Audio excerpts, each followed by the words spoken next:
Like all humans, plants also require food and water to survive. Transport of water and mineral ions, sugars, amino acids, etc., is done through two processes: transpiration and translocation. Transpiration is the loss of excess water vapor through aerial parts of the leaf, which helps transport water throughout the plant. And translocation is the transport of manufactured food substances such as sugars and amino acids in plants. So we have two processes: transpiration and translocation. Transpiration is for the transport of water, and translocation is for the transport of food substances. Now, how do water and mineral ions enter a plant? They enter through a root hair cell. Root hair cells are found in the roots of plants, and their structure is adapted to their function. So they have finger-like extensions or root hairs that increase the surface area to volume ratio for maximum water and ion uptake through diffusion, osmosis, and active transport. They have a concentrated cell sap in their vacuole for easier movement of water by osmosis. When you have a concentrated cell sap, you have lower water potential. Then when water moves into the concentrated cell sap, the water potential becomes higher, and then water can move to neighboring cells. It has a large vacuole to store the water and mineral ions, and then it has large number of mitochondria. Now the root hair is actually absorbing the ions through active transport, and for active transport energy is required.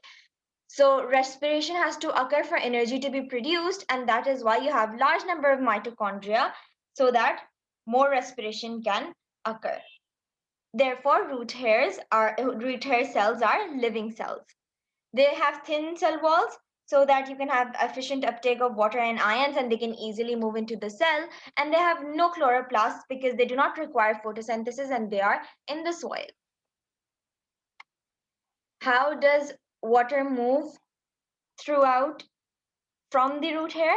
So water is absorbed over here through osmosis, and then as the water potential of the root hair becomes higher, so considering the laws of osmosis, then that water moves to the neighboring cells, and in this manner it reaches the xylem, from where it is transported to the leaves, and the leaves perform photosynthesis and then transport the food substances produced through the phloem vessel to other parts of the plant, including root hair cells, because they do not perform photosynthesis, so they cannot manufacture their own food. So let's come back to the process of transpiration that we discussed in the very beginning. It is the evaporation of water at the surface of the mesophyll cells, followed by the loss of water vapor from the leaves through stomata. And in simple terms, we could say that it is the loss of water through aerial parts of the leaf.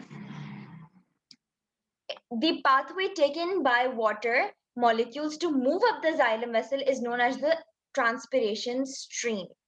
The pathway taken by water as it moves in the plant. There are three ways water molecules enter a plant: initially from the root hair.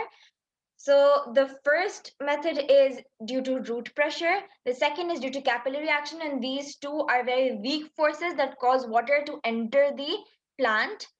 And then you have the strongest force, which is the transpiration pull.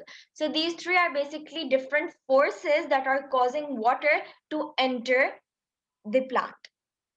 So root pressure is a weak force. It is the suction force due to changing water potential in root cells and xylem vessels.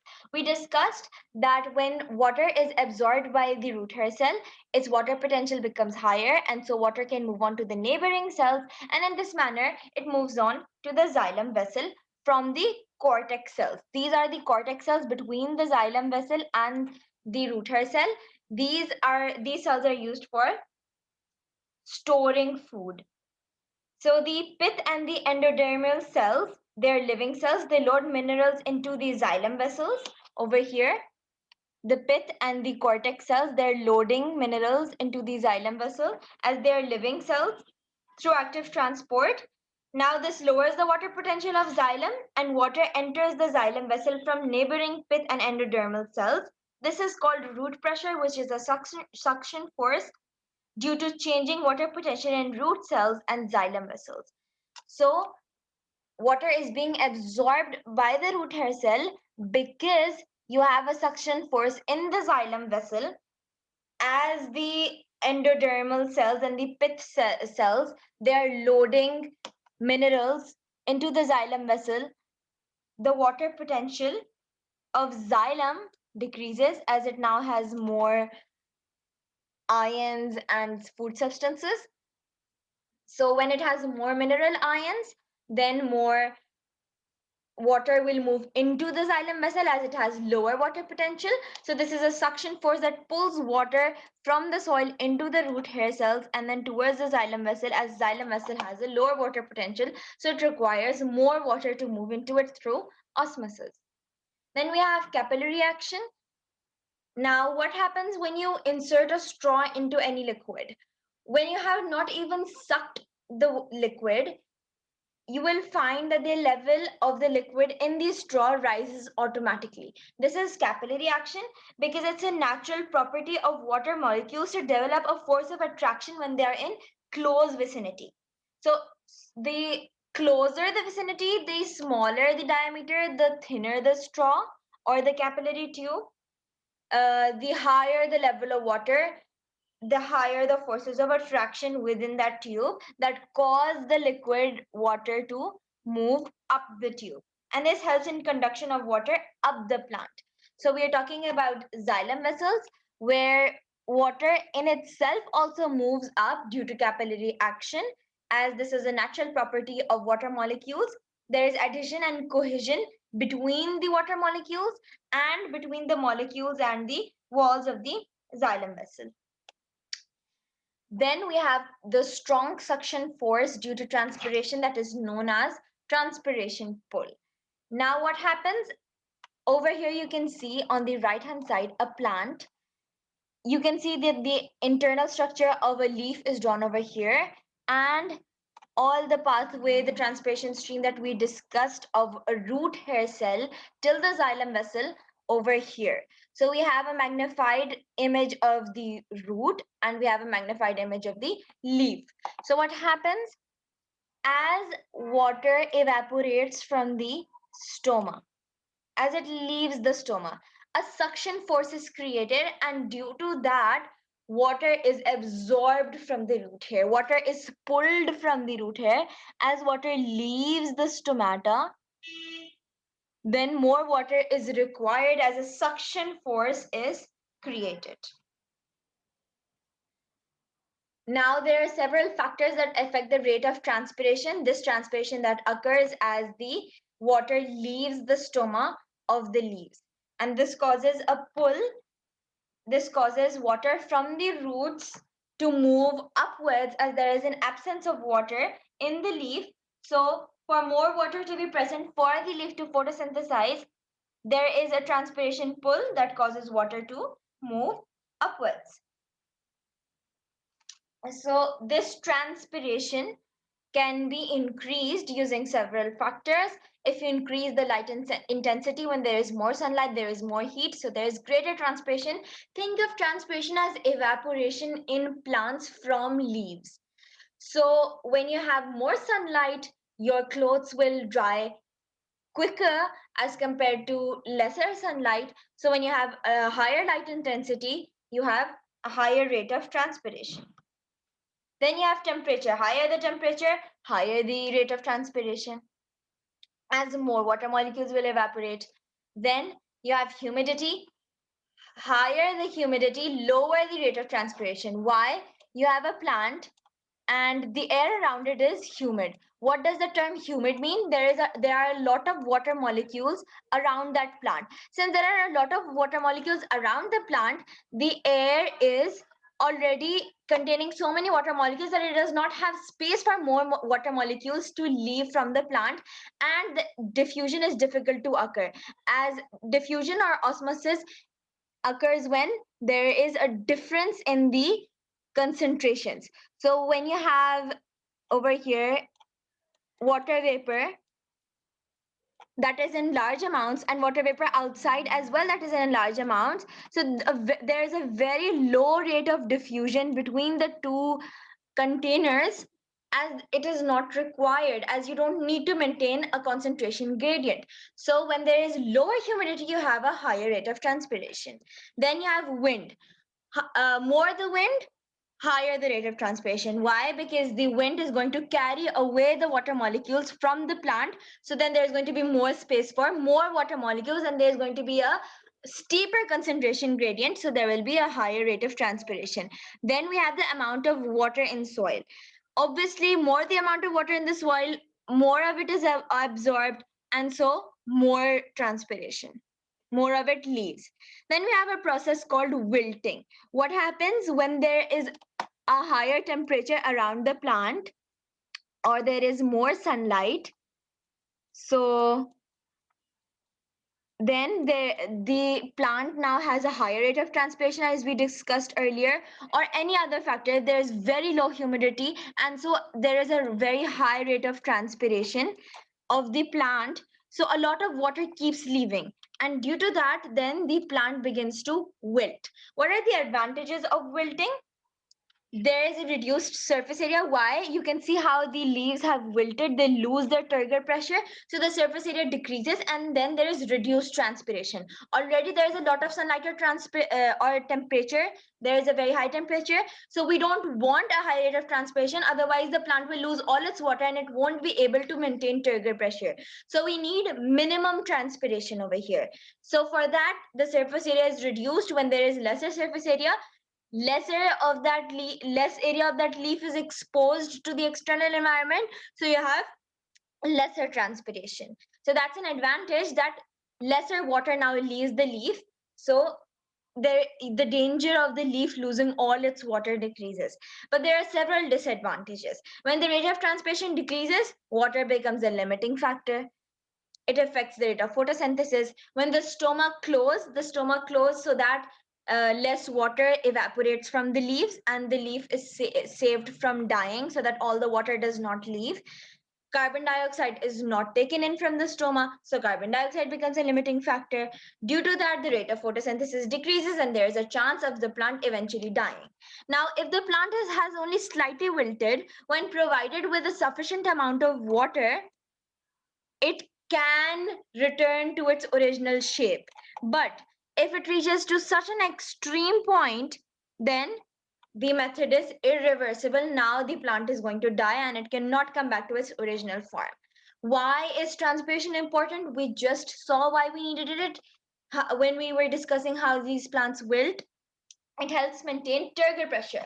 Now, turgor pressure, when you have turgor pressure in your leaves in your plant, then what happens? You have an upright plant, and so maximum sunlight can be taken in. You have the stomata open, so maximum carbon dioxide can be taken in. As I mentioned, that when you have an upright plant that has a maintained turgor pressure, maximum sunlight is absorbed by the leaves.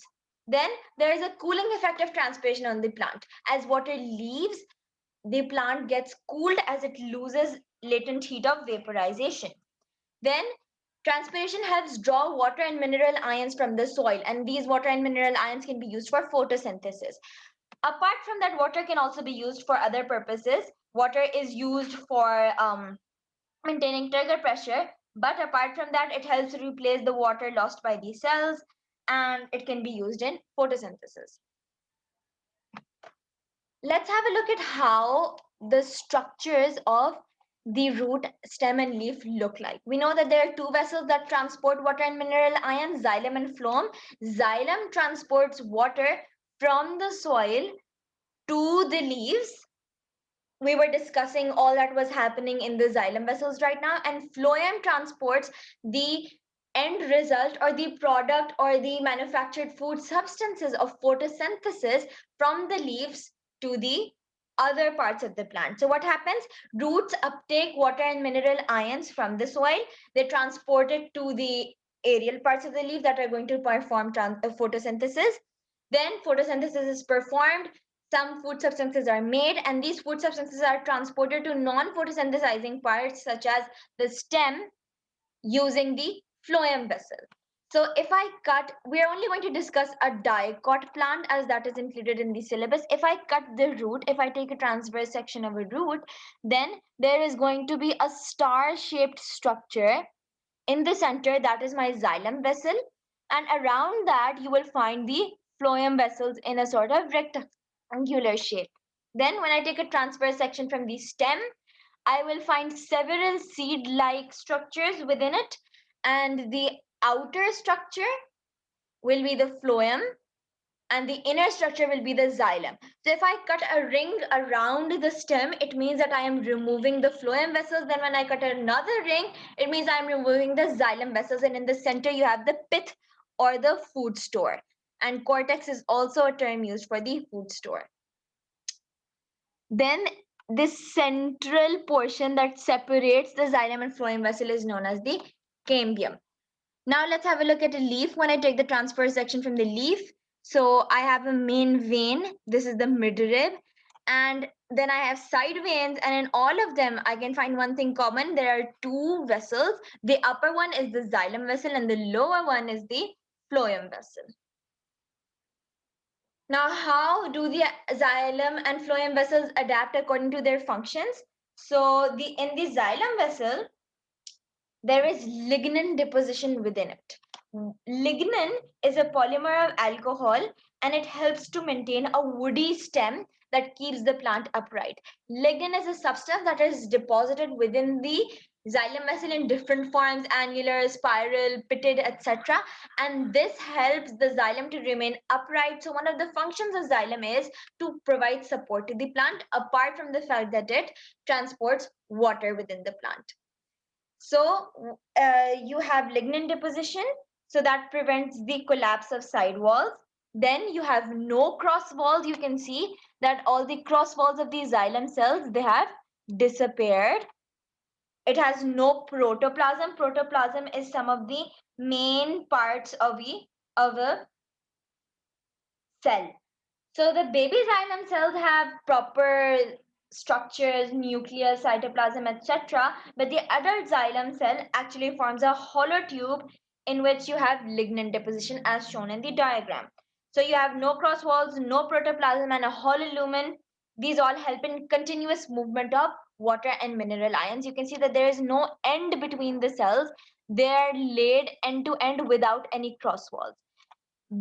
A baby xylem cell would have all of these separation cell walls for as all cells have that property, but as they grow and as they adapt according to their function, all of these cross walls disappear, and now there is no hindrance to the movement of water and mineral ions, and they can easily be transported.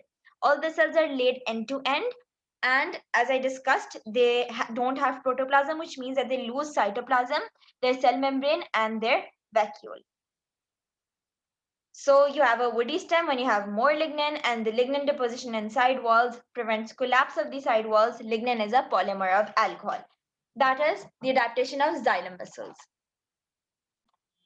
Then we have the phloem vessel. Now it has to transport the manufactured food substances. And so then the cytoplasm within the phloem vessels, they form channels for the food substances to move. So if this hole is a large phloem vessel, the cytoplasm will separate, and the unshaded parts over here are the channels. And over here you have empty hollow channels from where food substances can easily pass through. If you didn't have these channels, so what would happen? The food substances would diffuse throughout the cells, and it would take a long time for all the substances to diffuse and move forward. So simply, there are channels that create spaces for food transport, and there is no hindrance to the flow of these substances. Then you have perforated walls of cells. These are known as sieve-like cell walls. Why is that so? Again, so that it's easier for the substances to move from one phloem cell to another phloem cell. And since the phloem vessels now have less mitochondria, they have lost a lot of their cell structures as well, like xylem vessels. So there, it is difficult to load substances upwards as they're working against gravity as well. So they need energy. They take that energy from companion cells. You can see these companion cells. They have a large number of mitochondria and they provide energy and nutrients to the phloem cells. So a phloem vessel is a combination of phloem cells and companion cells. And in this way, they can easily now load substances and transport them against gravity. And if cytoplasm did not form channels, so then the food substances would have diffused and it would have taken a longer time. Now these channels will allow efficient and rapid flow. So I just told you that phloem vessels are a mixture of companion cells and sieve tube cells. They together they are known as phloem vessels, and they have bidirectional movement of food. As you can see, the arrows are in opposite directions. Why? Because they have to transport food down to the roots and upward to the stems, flowers, baby leaves, so that all the non-photosynthesizing plants, the parts they receive manufactured food. Now let's have a look at some investigations, some experiments that we perform to for different outcomes. So now when you want to show the path of water through a plant, how does it move? It moves through the xylem. We're going to take colored substance, a colored liquid or any stained substance, and then we're going to place a celery stalk in it. And then after a few days, we're going to cut the celery stalk from half, and we'll see that there is colored water in the stalk, which shows the position of xylem vessels in the stalk, and it shows that water moves throughout the plant from the xylem vessels. The second investigation is to show the transport of food substances from the phloem vessels. So what happens? You remove a ring of bark from the plant, from the cutting that you have taken, and this is known as the ringing experiment, where you remove a ring of bark. I told you that in a dicot plant, the phloem is on the outside and the xylem is on the inside. So when I remove the outer ring of the bark, I am removing a layer of protective tissues and the phloem cell. So phloem and the cambium is the part that separates xylem and phloem. And this is my phloem, this is my cambium, and this is my xylem. So I remove phloem and cambium, and now the xylem is exposed. Now I place it in water. So water is being transported to the leaf. There is exposure to sunlight, carbon dioxide, oxygen, everything. So photosynthesis can take place. But after some days, there will be some swellings that you will be able to find above the ring that you have removed. Why? Water was being transported upwards, photosynthesis was being performed, and then you have food substances manufactured in the process of photosynthesis that need to be transported upwards. They're easily done, and downwards. Now when moving downwards, the food substances come to a point where there is no more phloem vessel as it has been removed, and phloem is transporting the food substances.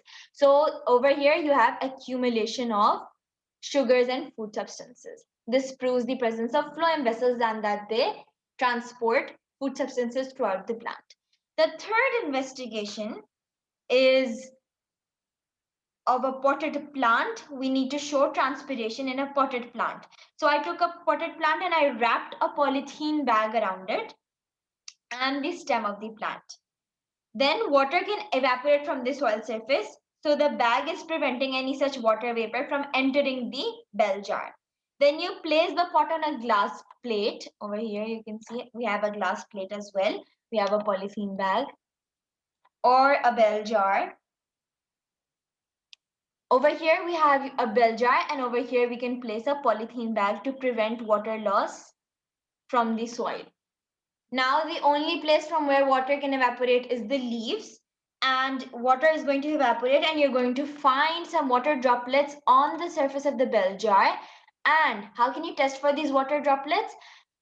You can use anhydrous copper 2 sulfate. Anhydrous copper 2 sulfate changes color when you add water to it. So it turns from white to blue. It turns to hydrated copper sulfate. So that shows that water is present over here. So the liquid that forms on the bell jar surface, you can test it using anhydrous copper 2 sulfate, and if it turns blue, it means that this substance is water. So that this shows that water has evaporated from the leaves. It couldn't have evaporated from the soil, as we covered the soil with a polythene bag. Then investigation 4 is to show that transpiration occurs mainly through the leaves. So what do? I take a leaf twig with petroleum jelly on the stem. Petroleum jelly or Vaseline is preventing water loss from the stem. So I apply petroleum jelly over here. And in the setup B, I take a leafless twig with petroleum jelly on the cut ends of the petiole. So from the stem or from the petioles, no water can evaporate. Only water can evaporate over here in the setup from the leaves. And again, to prevent water loss, I take an oil, I take oil above water, so that prevents water loss. Now what happens? In this setup A, after some time, you'll find that some of the water has evaporated, the water level falls. How did it fall? It couldn't have been lost through the surface, as you had oil that was preventing evaporation. It couldn't have been lost through the stem or the cut ends of petioles, because you had covered them with petroleum jelly. So the only answer is that it has been lost from the leaves. And in setup B, there is no change in the water level. It's a controlled setup. Why? Because as you have oil covering the surface of the water, so there is no evaporation. And as you have petroleum jelly covering the whole stem and the cut ends of petioles, you have no evaporation from there either. So this shows that transpiration occurs mainly through the leaves.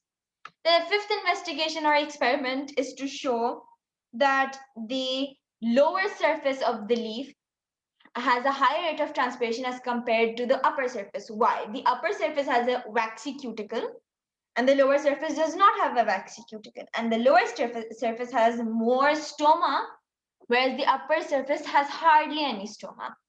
So you take a cobalt chloride paper and you place it on the upper surface and on the lower surface. Cobalt chloride paper turns pink when there is water. So after a few hours, you will find that the paper on the upper surface is slightly pink, which shows that very little water evaporated from the upper surface. And at the bottom, you have dark pink paper, which shows that a lot of water has transpirated from the lower surface to the stomata. And since there is no waxy cuticle to prevent water loss, there is more transpiration.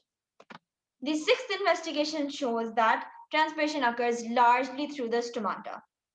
So you take 3 to 4 leaves, you cover leaf A, you don't cover leaf A at all with any petroleum jelly. Then you take leaf B, you cover the upper surface with a layer of petroleum jelly. We just saw that there is minimum transpiration from the upper surface. So you cover it with petroleum jelly, transpiration will still occur largely through the lower surface.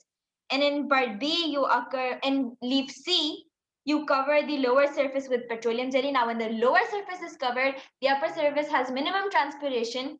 So the leaf will start to wilt slightly. And indeed, you cover both the surfaces with petroleum jelly. So you'll find that it has wilted a lot, as transpiration can't occur from the upper and the lower surfaces. You're going to weigh each leaf before and after applying petroleum jelly, and you're going to provide them sunlight. And after a few hours, you will look at the condition of the 3 leaves. The leaf that has the most leaf loss of mass will be leaf D, because both of its surfaces was covered, and that shows that transpiration occurs largely through the stomata, as now the stomata were covered with petroleum jelly.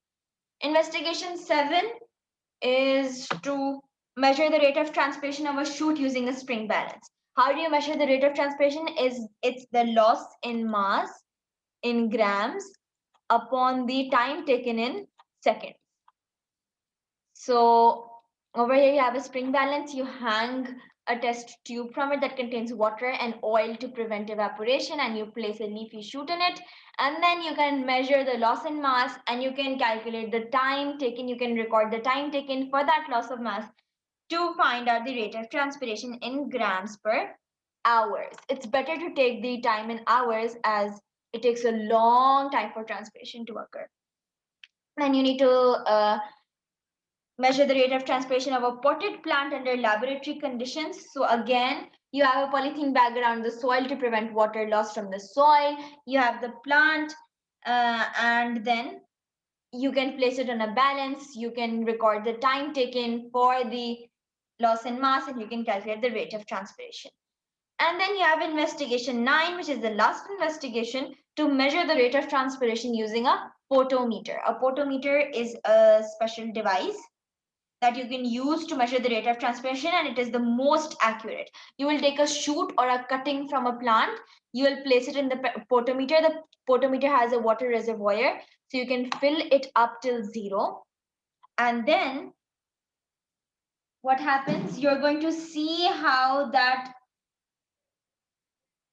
amount of water is going to change. You can read that through the scale, and then you will find the rate of transpiration by the same formula. You can see that the amount of water that is being lost can be calculated from the graduated capillary tube over here, and then you can record the time taken for that water loss, and so you can calculate the rate of transpiration using a potometer.